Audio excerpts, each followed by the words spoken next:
Imagine you wake up on the elven royal court, but when you look out the window, the whole environment is dark and grey. Smoky clouds hover above the elven realm. What's happening? You think to yourself. At that moment, a messenger comes into your room, inviting you to a meeting at the Elven Observatory at midnight. Elrond, Galadriel, and even Celebrimbor will all be there. What could it be? Well, it turned out that it was just the solar eclipse. Crisis averted. But that gives you a nice opportunity to look at the stars and other celestial bodies in an elven observatory. Let's take a look at some Sindarin words and phrases that you may encounter there, just so you're well prepared. Also, before we continue, if you like these lessons, you should also check out my new Elvish community, link in the description. So the first word you should know is just star, the most basic of the celestial bodies, right? In Sindarin, you can say El, which, by the way, can also be written with a circumflex, like this, El.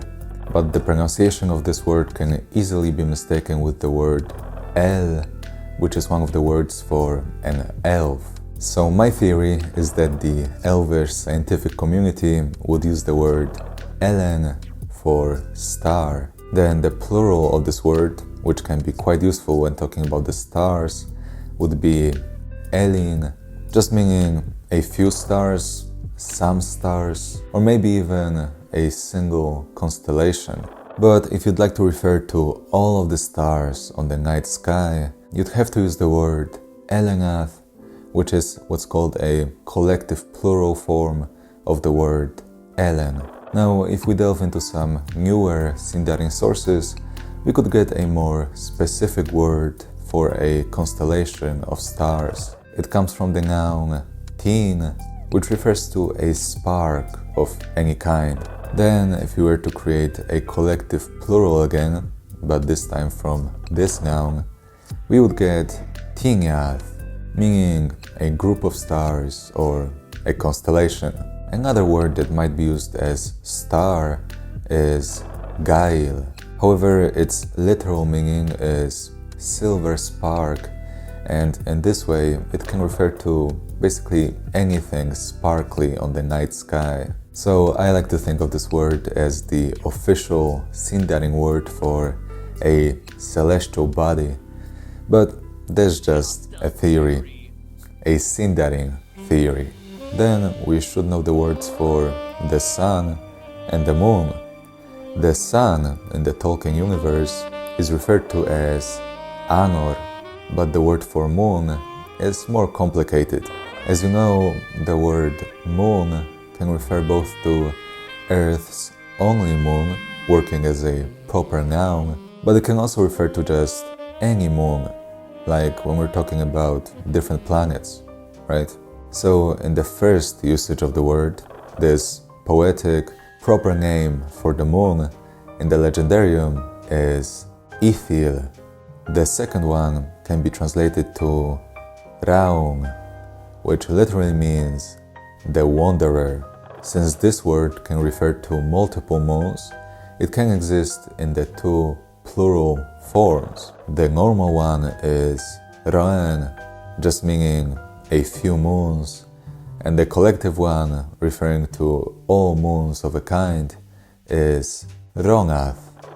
That was complicated.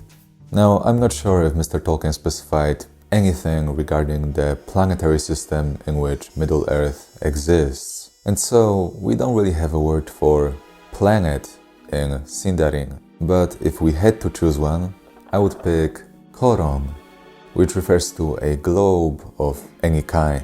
But take that with a grain of salt.